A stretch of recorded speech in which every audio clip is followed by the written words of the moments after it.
السلام عليكم ورحمة الله وبركاته. معكم دكتور رمضان خيري في فيديو جديد. الفيديو بتاعنا النهارده يا جماعة عن حاجة مهمة جدا، يمكن دواء من أكتر الأدوية استخداما للأطفال من عمر يوم، وهو فيتامين د. النهارده جايين نوضح معلومات أول مرة تسمعوها عن فيتامين د.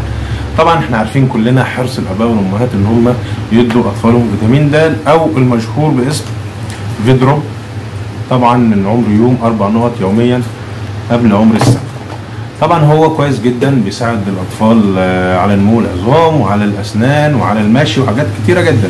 طب احنا جايين نقول النهارده ايه؟ جايين نعرفكم على فيدروب. احنا مش جايين نعرفكم على الفيدروب ولا على اهميه فيتامين د للاطفال زي ما قلنا من عمر يوم. احنا النهارده جايين نتكلم عن حاجه يمكن ناس كتير ما كانتش واخده بالها منها، وهي ان فيتامين د يا جماعه علشان يمتص كويس محتاج وسط دهني. طيب فيدروب اللي احنا عارفينه كلنا واللي احنا بنستخدمه لاطفالنا، عايز اقول لكم ان هو دايب في وسط مائي. يعني ايه؟ يعني امتصاصه بيكون قليل شويه.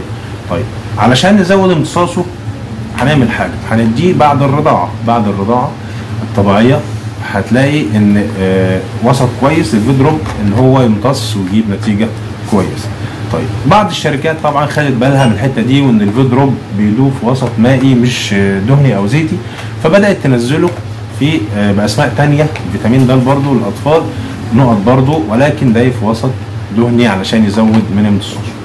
طيب خلينا نتعرف على حاجات ثانيه موجوده في الصيدليه غير الفيدروب نقدر ان احنا نعتمد عليها وتجيب نتيجه كويسه مع الاطفال. شركه ايفا طبعا عامله منتج ليميتلس بيبي دي دروب، طبعا ده فيتامين د برضه وبنفس الفكره، ومعاه برضه القطاره بتاعته، وهناخده برضه بنفس الجرعه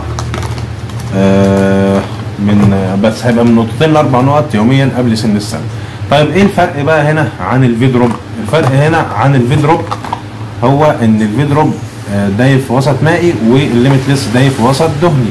يبقى يعني ايه بقى؟ زي ما علمتكم او قلت لكم دلوقتي ان امتصاص الفيدروب او الفيتامين د في الوسط الدهني بيكون اقوى واعلى من الوسط المائي، وهو ده الفرق بين الفيدروب والليميتلس بتاع شركه ايفا. في شركه ثانيه برضه عامله حاجه حلوه خالص اسمها زولو بيبي برضه دايب في وسط دهني، دايب في زيت جوز الهند، زي ما قلنا وسط زيتي او دهني بيزود من امتصاص فيتامين د. يبقى احنا دلوقتي ممكن خلاص، يعني الناس اللي متعوده على الفيدروب انت ممكن تجيب ليميتلس بيبي او تجيب زولو بيبي بدون اي مشاكل. انت كده مش بتضر طفلك، انت كده بتفيده. بالنسبه للاسعار فما فيش اختلاف كبير في الاسعار. الفيدروب ب 26 جنيه، الزولو بيبي ب 25 جنيه، والليميتلس فيدروب ب 32 جنيه. ودي طبعا الاسعار الموجوده دلوقتي على العلب، اللي ممكن طبعا تزيد في اي يوم من الايام. يبقى النهارده اتعلمنا ان فيتامين د بيزيد امتصاصه بشكل كويس جدا لما يكون في وسط دهني. لو بتستخدم فيدروب عادي مش مشكله، بس يكون بعد الرضاعه علشان خاطر يجيب نتيجه كويسه. وطبعا ما ننساش اهميه تعرض الاطفال للشمس، ده طبعا اهم فيتامين د اللي ممكن ياخدوه. لو انت بقى عايز تتحقق اقصى استفاده فقدامك الليميتلس بيبي فيتامين د دايب في زيت زيتون، فطبعا هيبقى وسط دهني كويس جدا بيساعد على امتصاصه.